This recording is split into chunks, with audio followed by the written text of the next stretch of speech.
power hour. But I will say that emotional intelligence with the clients that I work with is a very buzzy topic right now. And some people feel like there's a woo-woo quality to it. Some people hear it, know that they need it, but can't take the next step to get it. So I see, Christine, that there are still tons of people coming in. Yes, got it. Do you want me to actually begin, or do we want to give this another 30 seconds while you're you know what? I want to respect your time. I know that you have a lot to cover, and they'll get the recording. So don't you worry about that. Just get started so we can okay. So people some that we're on time. So it's 12:03 now. So I'll begin. And as Christine said, I want to leave a period for Q&A at the end. I'm going to breeze through the perspective that I have that hopefully will impact your perspective. And then we can do interactive a portion at the end. That sounds great. So a little bit about who I am. You heard that mouthful, tongue twister that Christine did. But basically, I went from the media world that I still live in, but took a detour when I wrote a memoir. And writing that book showed me storytelling lessons. I was always, I had writing talent. I was a journalism major. I was in marketing for years, but I'm wired for the headline or the marketing line to compel people to come along. And I realized that unfolding a story for a reader was a different skill set that I needed to immerse myself in, and how to unfold a story for a reader. And in so doing, I had a light bulb moment. And that was, there is so much wisdom in the world of storytelling, but 98% of the people are not writers and are certainly not going to write a book.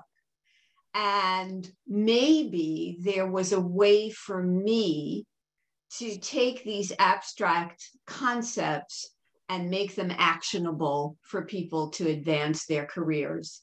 And that's what happened.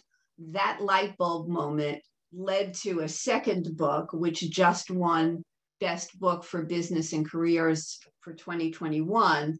And so my mashup now is really career success, professional development. And the corporations and clients that I used to have and work for in another way now bring me in to enlighten their employees and improve their results.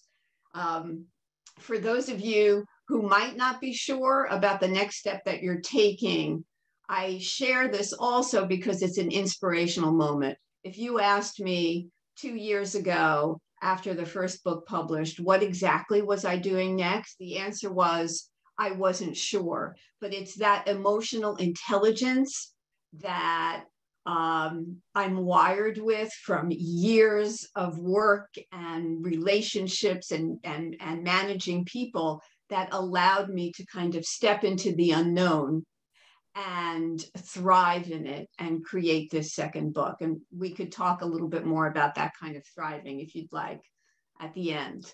What is emotional intelligence, or EQ? In the simplest form, it is those power skills that are buzzwords today because they round out everyone's leadership style, they round out relationships with coworkers, they improve the quality of your work, and they add dimension to who you are. So the top EQ skills are having perspective, motivation, awareness, discernment, curiosity, and empathy, vulnerability, and relatability. Anything that you could think about, EQ is in this list.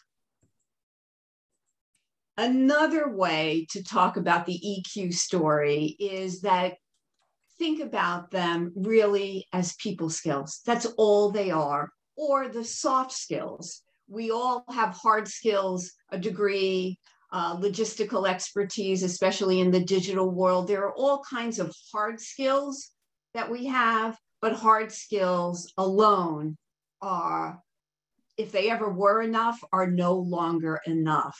They have to be blended with soft skills to get the best results. The problem that we have is that they're critical to career success, yet most of us are not really tuned in to them, or they seem like afterthoughts, or they're too warm and fuzzy, and people just either reject them or don't pay attention. And the solution that makes this accessible, especially for those people, is to think like a writer. You don't need to be a writer, and I wouldn't advise it. Writers that in a career of hard work, writing those books, hardest work I've ever done. So I'm not asking anyone on this call to be a writer. I'm asking you just to think like a writer, and I'm going to show you how. Those are some really great points, Deborah. And you just started your presentation. I can't wait to hear more. Oh, it's good. So this is just the beginning. Hopefully it's going to get even better from here. So the first question then is, how does a writer think? Well, there are 4 key buckets for a writer's mindset, something that's ingrained in all writers. And the first part is writers are non-judgmental observers. It's very key. Sometimes I'm going to slow down a little because I crystallize it here, but it's a very important part. And these are for great writers. Certainly, there are judgmental writers. They're not great writers. At the heart of a great writer is to be a non-judgmental observer. They understand, and this is particularly important at work, the whole story is never obvious. There are always unreliable narrators, and there are always blind spots. Why do they know that? Because that's what makes every story interesting. So they know to get at the truth of something, they have to observe people, because if they don't write truth, it doesn't resonate. So that's bucket number 1. Bucket number 2 is that writers seek to be profound. And that means that they seek truth and substance versus sound bites. We're all in a 2-second world. We're all inundated every day with sound bites. But the downside to that is that you're never really getting to the whole story. And at work, that's very dangerous territory, because by not taking the whole of it in, you are likely to make business decisions that are not in the greater good. Writers are creative and critical thinkers. Think about those thrillers that we've been binge watching on Netflix during isolation, twists and turns. A writer sees a satellite of possibilities, but then makes critical decisions as that plot develops in order to tell the story and keep the reader engaged. So you need both creative and critical thinking to get the best results at work. And a writer's mindset is focused on non-stop editing. Writing, like life, like business, is all in the editing. There needs to be, now more than ever, a constant reassessing and finessing of where we are, because we're in this accelerated, volatile environment. So that explains a writer's mindset. And here are the traits that writers bestow on their characters, on the protagonists in the story that are successful. And they jive with the writer's own mindset. So number 1, be objective It ties to their trait of being a non-judgmental observer. Be objective and independent. You can't be swayed by other voices. You own your narrative. You have to be independent and make up your own mind. And you have to be objective at work, which means to get to the best result, you have to release the preconceived notions that you have, because you may not be right. And you have to leverage the differences that you have from everyone else, leverage your own differentiation. You must be discerning. Here's where emotional intelligence comes in. You must be discerning and perceptive, because there are no subtitles at work. You have to interpret what's going on. You have to determine fact versus fiction, and you have to see. It's your job to see and find the bigger picture and the bigger story. So with that said, Deborah, yes. Is that like a devil's advocate kind of thing? I'm going to get to that later. Okay, I'm not encouraging anyone to be a devil's advocate, because like. It's all in the way you do it. You can say anything to anybody, but it's all in the way that you do it. Right now, I'm talking about self. I'm talking about be your own devil's advocate. I'm talking about what's going on internally. And both sides. Your job is to be discerning and perceptive. Your job is to be proactive, agile, and resilient. And you do that by having, like a writer, a continuous curiosity, and you're always moving your story forward. Right. And in order to do that, you have to be empathetic and relatable. Go back to the binge watching we've been all doing. Your favorite show, I guarantee you, has a character or characters that you relate to. You relate to them through probably their vulnerabilities, because they're all flawed. All characters are flawed. That makes it more interesting.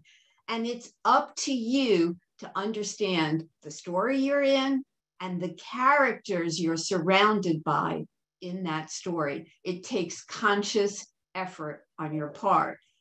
But if you develop these traits, they will help you stay confident, which is very important to your emotional intelligence. It builds confidence within yourself, and it keeps you open, fluid, and engaged. All of that will advance your career, keep your talent retained, allow you to hire the best new talent. You know, whatever reason brought you here today, it applies to all. So, the how is always critical. Those were the broad strokes. What is EQ? What is a writer's mindset? And what is a protagonist mindset? Now, how can you hone it? What do you actually need to do? So I'm going to share 8 writer's tactics. And once we run through them all, we'll begin to have the discussion. The first one is build your perspective. Writers embrace complexity. And we're in a complex world. The times I don't think there's ever been a time that things are as complicated as they are right now. And instead of it paralyzing you, which is what often happens, embrace complexity, because within it is new opportunity.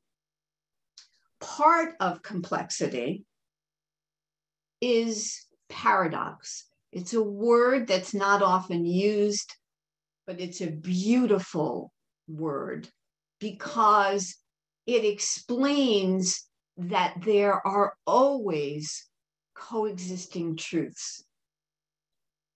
Always. Take remote work now. On one hand, remote work is liberating. It's freeing. It ends your commute. There's a whole host of benefits. But it's also true that remote work is alienating, makes you feel disconnected, makes you worried that you're not getting enough face time. So both aspects of remote work are true.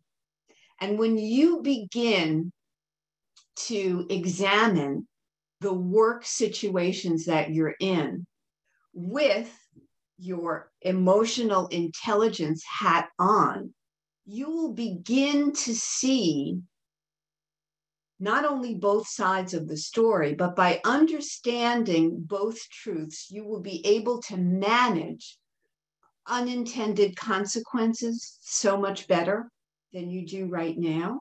And you'll be able to understand why people who hold tightly to the historically significant or preconceived notions are not as successful as people who come into a situation, understand what's happened before, and reassess it for what's necessary today. So complexity, paradox, and coexisting truths. When you put that in your own mind, you will build naturally your emotional intelligence. And to further build your perspective, be a multi-genreist.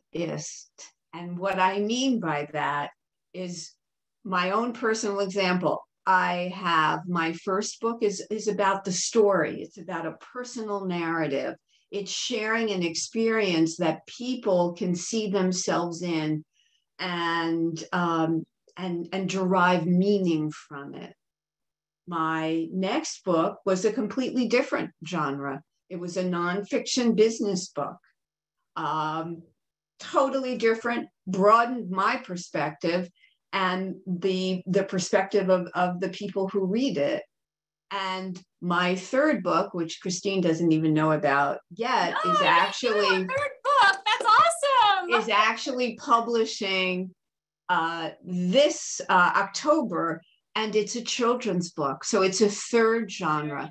And how I look at that in an expansive way is I'm about story and narrative, which is individual and personal. I'm about business, which is the fuel for all of us. It gives us the power and the money to live our lives and do what we choose. And the third genre is children, who are the future.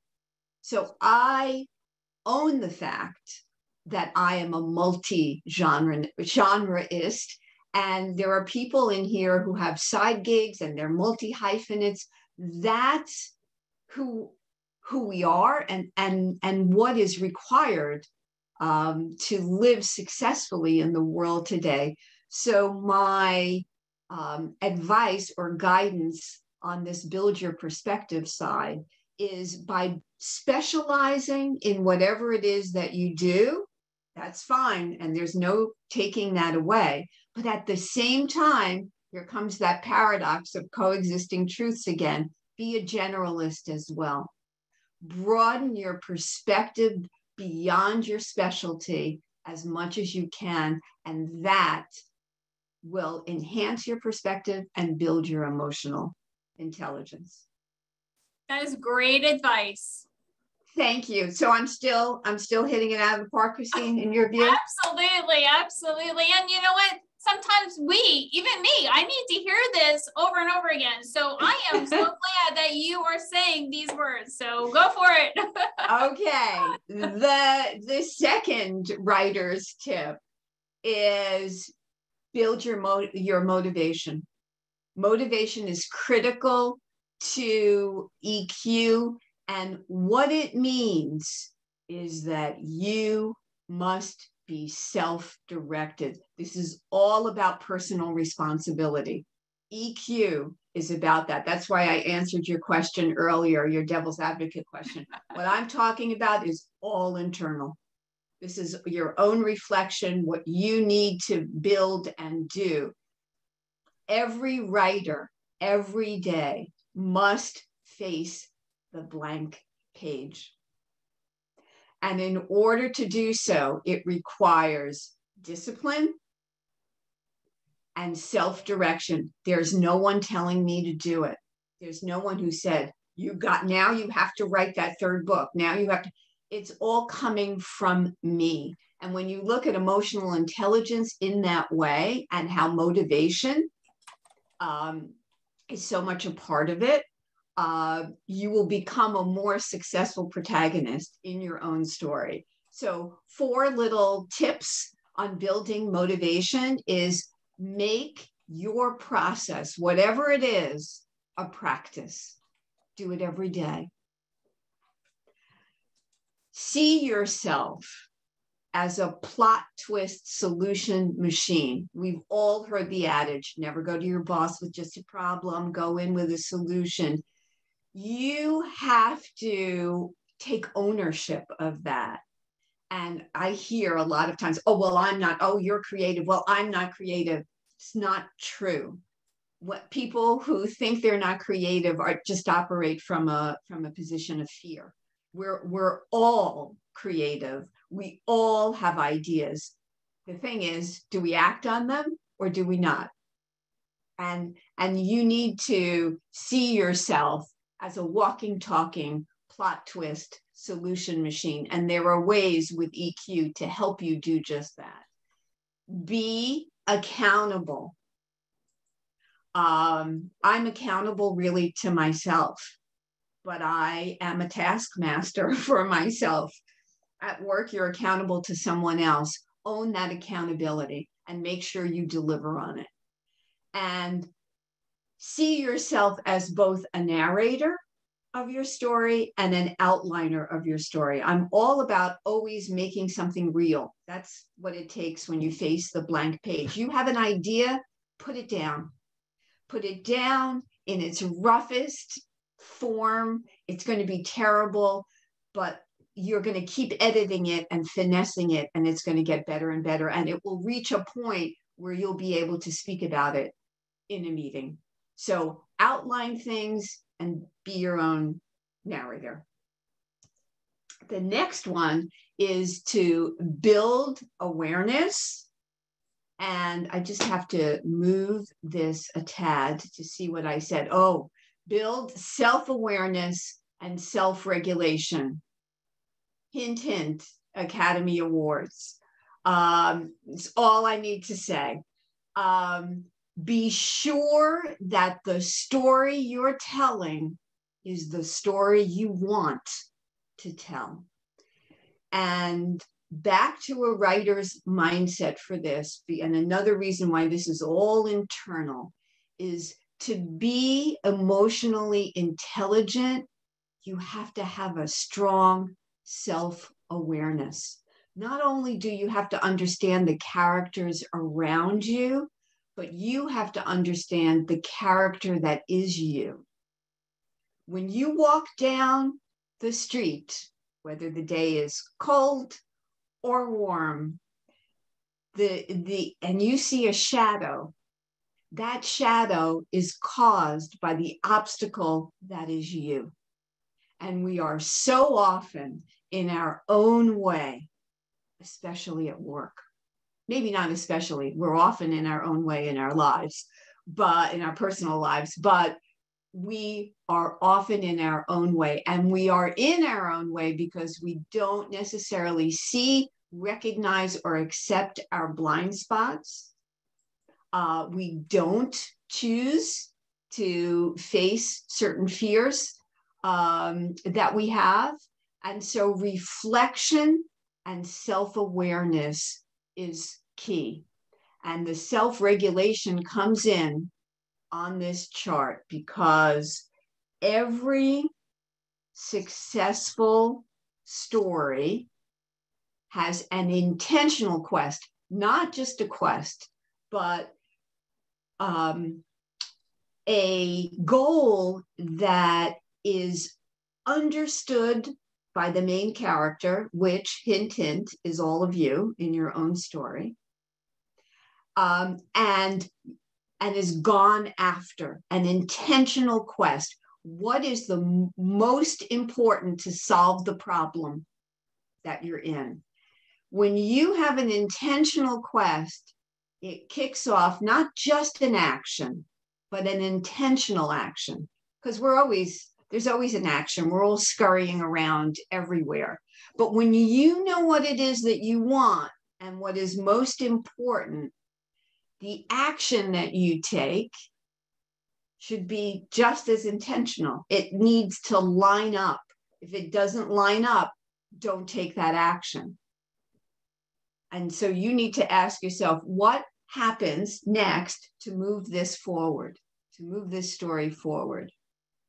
And then comes an intentional response. What's the positive reaction? Self-regulation to get to the right intentional action and response is critical to emotional intelligence. Your response to the action in your story is probably the single most important determinant of your success. And this is foundational for emotional intelligence. When you understand this and accept it and internalize it, you're not only developing your own emotional intelligence, but you're interacting with people with clarity that helps to take it out into the world in a positive way and make you relate to other people.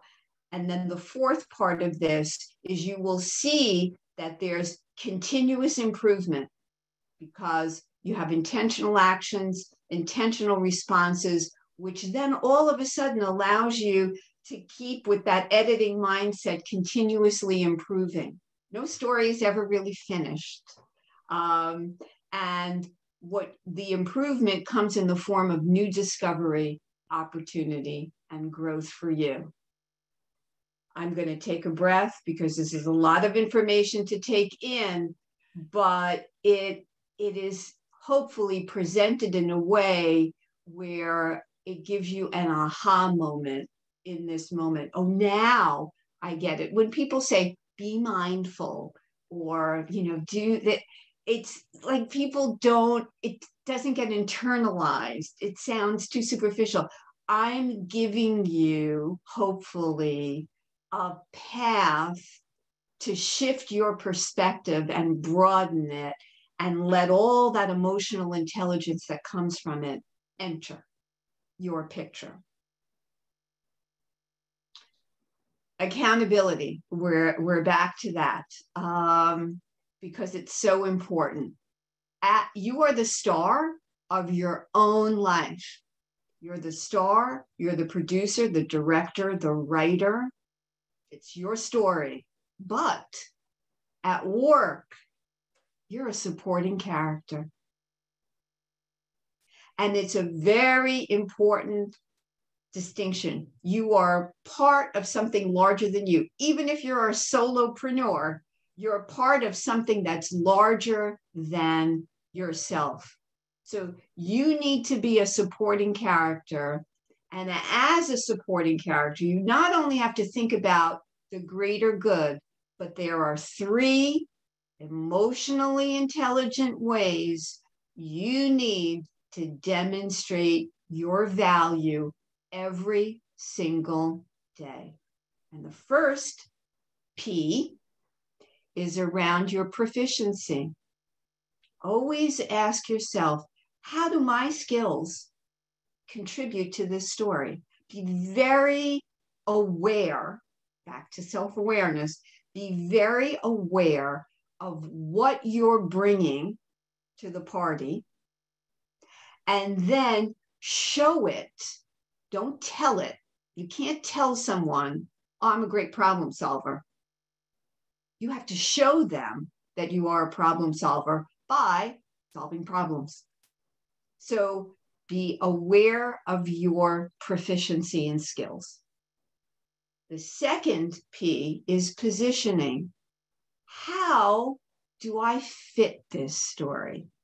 And by starting to think about a question like this, you connect the dots between yourself and the story at work And that gives you more engagement and more relatability.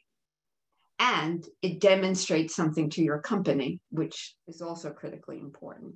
And the third P is what you promise.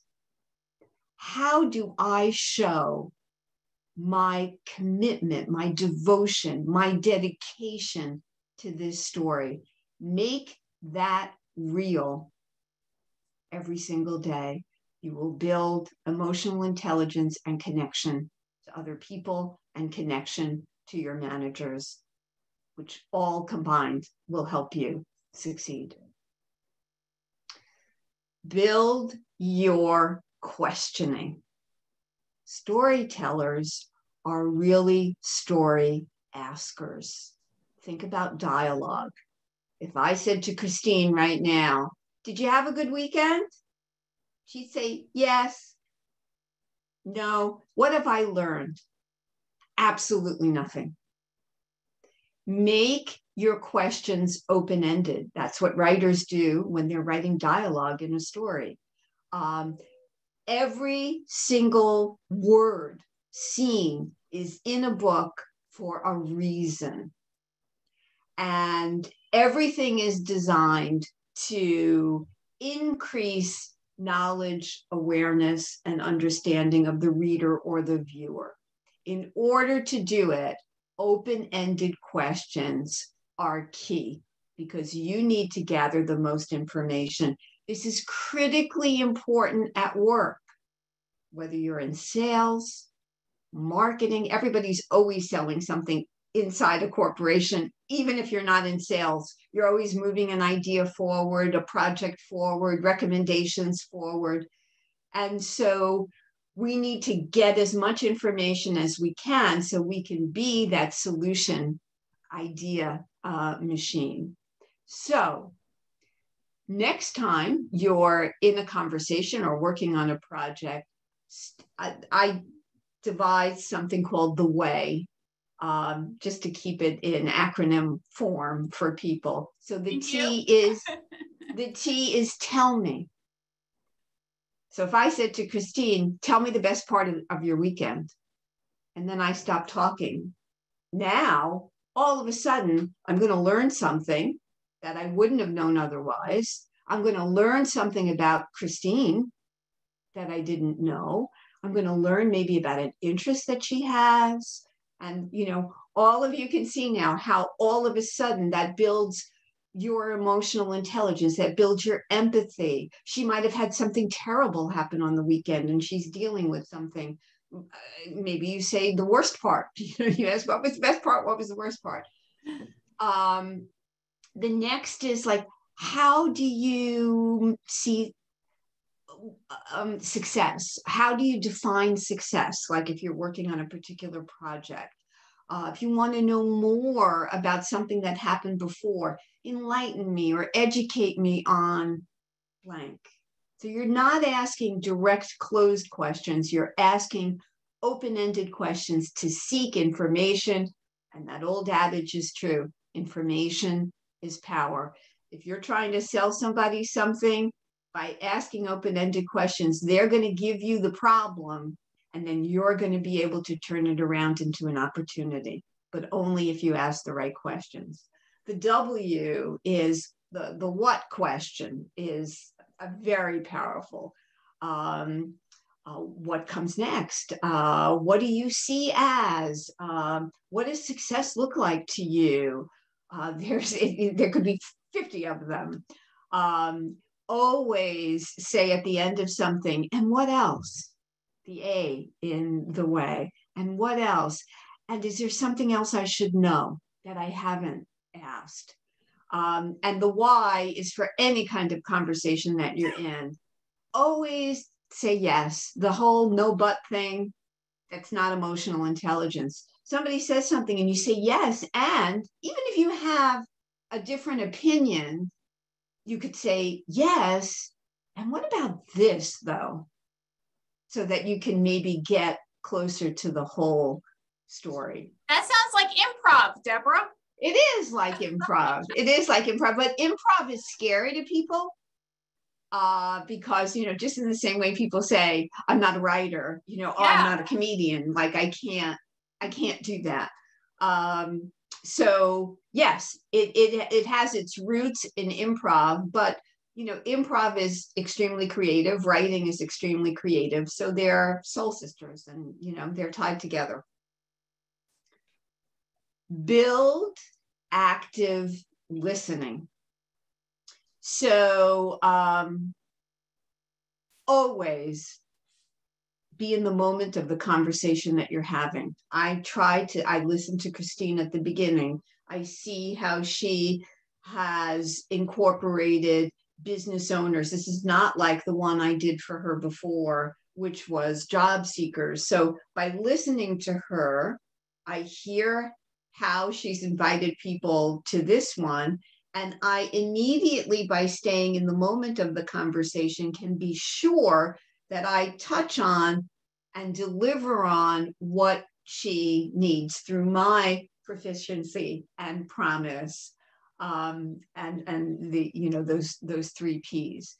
So active listening is an emotional intelligence attribute. It's not hard to do. It means stare at the other person and really be there. Really pay attention to what they're saying, and because you think like a writer now, what they're not saying, because there's always perceptions, imperceptions, and misperceptions in every story. And you have to try to sidestep the misperceptions, get at the imperceptions, and make sure that you're aware of what's really going on. And when you are an active listener, staying in the moment of that conversation, you automatically build engagement with the person that you're talking to. When you're distracted and you're not there, you build the opposite of that, which is something that you don't want to do in an EQ world. Build your narrative. Own your narrative. It's what you need to do to be an independent person who observes in a non-judgmental way. There's a lot of pressure to conform inside of companies now. I have clients that come to me and say, oh my God, we have groupthink going on here, because people are afraid to speak their mind. They're afraid to be judged. Make sure you are aware, goes back to self-awareness of the story that you're telling, who you are, and don't let anybody else own your narrative. You own your narrative. And one way to help you do that, there's a lot in the book, but again, Power Hour, one little cue here. There are 4 cycles to every story in a narrative arc. Something shifts. That's cycle number 1. Everybody's going along, everything's fine. Oops, there's COVID. Something shifts, and that sets a new quest, and everybody lines up there. Then what happens in every story is you enter a period of instability. Oh, you're in new territory. You don't know what's going on. Things get worse. Then, terrible, things get even worse. You enter a period of darkness, and then there always is some light. Even in a bad story that doesn't end well, there is some evolution for the protagonist, that they realize something. So even at work, in a project that was a disaster, big failure, there's always a learning. The light would be the learning, so that the next project is better. So how to use this personally? I would like, if each one of you thinks about a pivotal event or moment in your life, could be from childhood, a lot of them are, that shaped who you are today. And I want you to think of that moment or period in your life and put it into the 4 cycles. What changed? what happened that in this period of instability, how things got worse, and how you emerged. You went in one way to this pivotal moment and you entered another. And when you start to think this way, you will recognize the strengths that even a situation that you viewed as horrible, it's given you something that ties to your narrative today, that can be a building block of your narrative. And I think it's a good self-awareness exercise to do. And number 8 is build feedback. We are in a collaboration economy, and emotional intelligence requires giving and receiving feedback in positive, helpful, constructive ways. It needs to happen inside of a company, and it needs to happen interpersonally. Unfortunately, with feedback, even with HR, even with all kinds of biannual reporting on people hear what they want to hear and are afraid to say what really needs to be said. Those are the 2 big problems with feedback. But if you think like a writer, the writing world is all about the work. It's all, when you get a critique from another writer, it's not personal. It's about how to make what you've just written sing, how to make it better. When you think about making it about the work, it goes more to 40,000 feet. It's less about the person in front of you, and it's more about need. And it kind of shifts how we give and receive feedback. Adopt a co-creation mindset. Every writer has a developmental editor. There is no book that you are reading, have picked up at a library, bought on Amazon, where that writer hasn't worked with a developmental editor to help shape the story. You need an outside voice. Develop a co-creation mindset, which of course, to the EQ qualities at the beginning, makes you vulnerable because you're asking for someone else's help. It makes you relatable, and all the way down the line. With feedback, I want you to be active. If you're not getting enough feedback, seek it. Get regular one-on-ones. Get someone's opinion. Use those questions to just ask someone, maybe in another area, could you give me your perspective on this? I'm working on this. I'd really love to know what you think. You're going to build a relationship, a bridge between the 2 of you. You're going to learn and evolve. And then tying to a point earlier about making it real, get the rough draft of anything down and then get feedback on it. When you feel it's ready, get feedback on it, because I can guarantee you that that initial idea is not going to be the final idea. You have to bring in other voices. And so we're at the Q&A part. Christine, I think we're right on that 12:45. Oh my God, I don't think I've ever done this. 12:45, exactly. There are so many people on the call, it's not really a call, on this Zoom seminar. So Christine, I know you're looking at the chat. Maybe you have your own question, or there's a group of common questions. Maybe you want to just ask away. Well, one thing, I loved your presentation. Thank you. Why? Well, because you're just a wonderful person and good speaker. But 2, we talk a lot about job search and job seekers and what they should do and how to approach job search. And what you had stated can go to job seekers, but most importantly to businesses, because I mean, I was just on a webinar last week and it was amazing how there was an accountability partner, somebody else to throw ideas at. In this situation happened, what are your thoughts? And being able to have somebody in your court, whether it's a networking group or a friend or whatever, just to meet up with and get their perspective on situations is huge. So you don't have that tendency to jump to conclusions. Mm-hmm. So I loved that. In the chat box, question, is there a framing for this wonderful information to buoy people who are still in their job search?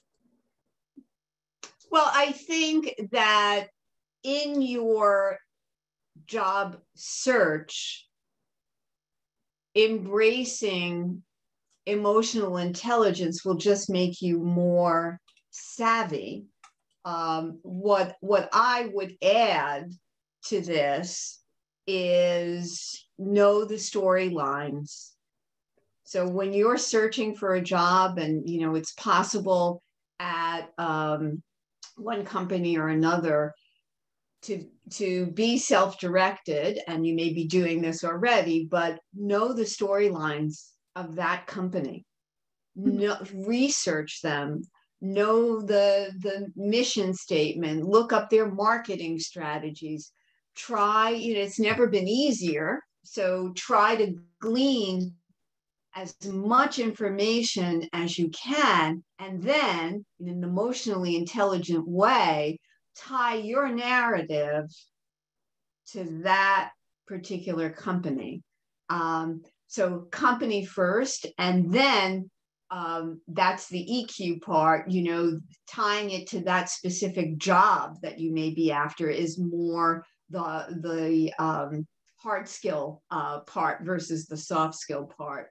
But every company you talk to, you should make that company the center of your story. Because again, you're a supporting character now. So it's not about you when you're reaching out to that company. It's about how you're going to help them achieve what it is that they want to achieve. That's your mission.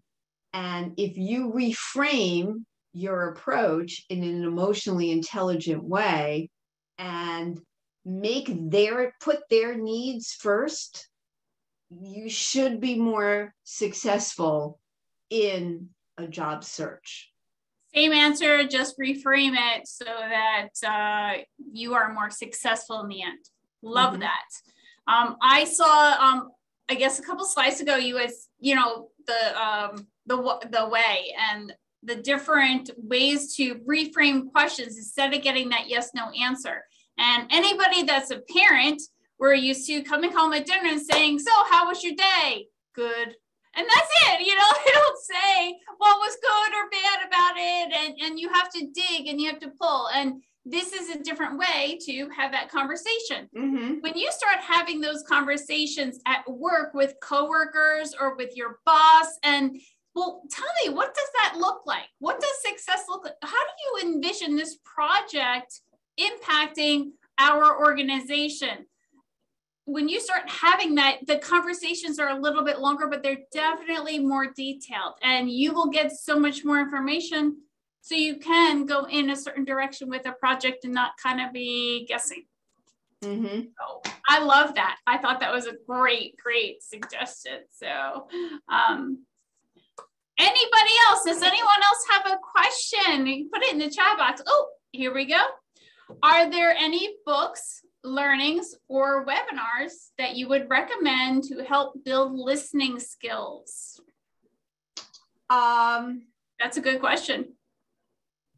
Yeah, and I want to give a good answer. I don't know if I have seen a book on specific listening. There are a lot of books on emotional intelligence. I think one is called Emotional Intelligence. I think what I would do is maybe just search for expert experts on the topic of active listening, because there's a lot of information out there on how to do that. So you might only need to read like a few of those to really bolster those skills. Of all of the emotionally intelligent skills, though, active listening is really, nothing in life is easy, but it really is the easiest. You need to be curious about other people, and you need to be focused, and you need to be present in the moment of that conversation. And when you do, and when you get more proficient at all of this, you can twist what you hear, all the problems that you hear and the obstacles that are in the way, into opportunities for you to act on with the other person. I got some great recommendation. Instead of being so quick to answer or say your part, take a breath. Stop, take a breath. No matter what they say, just stop, take a breath, think about what you're going to say, and then say it. And I thought that was awesome. Whether it is a yes or a no or explanation, just stop and take a breath. Well, to go back to an earlier slide with intentional action and intentional response, part of that response is you don't need to blurt something out. If you're being intentional, you may even say to someone, I need to think about that. That's such a good, something. I need to think about that. Let me get back to you on that. Yes. So pressing pause and moderating yourself is just so critical to your response. Do you have any recommended questions, open questions, in addition to the way? I think those initial letters, I have a small section on it in the book where I illuminate even more, tell me about, and so on. But I think if you sit with just those, it's a good starting point. You have the concept of asking something that's going to get you more information. And I think there's enough there to build some more of your own. Okay. Adding to previous questions, are there any ways to hone in on practicing discernment? Well, that's a good one. I think step one is understanding, accepting. It might be something that somewhere in the back of your mind, but really bringing it forward and understanding that the whole story is never obvious. What's the name of your book, your current book? The name of my current book is Authorize It. Thank you. Think like a writer to win at work and life. Awesome. I think that that is definitely required reading for everybody. Put that on your to-do list if you have a to-do list, but definitely read Deborah's book, because there's so much information. And even if you glean, 2-3 pieces out of the entire book, you are far better than not reading it at all. And not. Well, and I will say, since this one is more about businesses, what's happened in my work with clients is that it started with business storytelling workshops and personal narratives, but it's grown, and I'll do more for you, Christine, we'll talk about it offline, but it's grown to about 20 different modules on specific topics, like what we were saying before, Christine. I have one for solopreneurs and entrepreneurs. Mm-hmm. There's a module on emotional intelligence. There's one on remote work. There's one on leadership, on sales. Wow. So it's led to, it's given me the opportunity to work with companies around challenges that they're having. Right. And go in one way, work with a team, and then improve the results, because you're shifting perspective. So it's very rewarding work. Parts. So that's definitely, to break it up like that is a great way to be able to take action on different pieces. Yes, absolutely. For sure. All right. Well, we are done for today, and I thank you so much for spending your lunch hour with us. Some of you are off camera eating your yogurt or salad or whatever. Good for you. That's emotionally intelligent. Yes, double duty, multitasking. Double duty. And if someone thinks of a question, my email is db@deborahburnsauthor.com. You can find me on LinkedIn, which is a great way to reach out. And, you know, for those of you that do read the book, or, you know, I'd love to know how it impacted you. And maybe there are companies on the call that say, you know what, we need some of this inside our organization. So reach out to me, Christine. It is always a pleasure to help. You know, writing those books has been the hardest work I've ever done. Working with the clients is I bow down to you because is the way, sure you know, is the way that funds it all. But I'm very mindful of always wanting to pay it forward too. So working with fine organizations like you and really like yours, and really being able to touch a lot of people who are searching for something is just a very emotionally rewarding part for me, because this is the most meaningful work I've ever done. I appreciate that. And you have so much knowledge. Thank you so much for coming and sharing some of it with our business leaders. And I will definitely have you back again. Right? Okay, you know where to find me. Okay, Christine. Take care. Have a good day, everyone. Enjoy the spring weather that is being promised to us. Yeah, and thanks for active listening. Bye. All right, take care. Bye, everyone.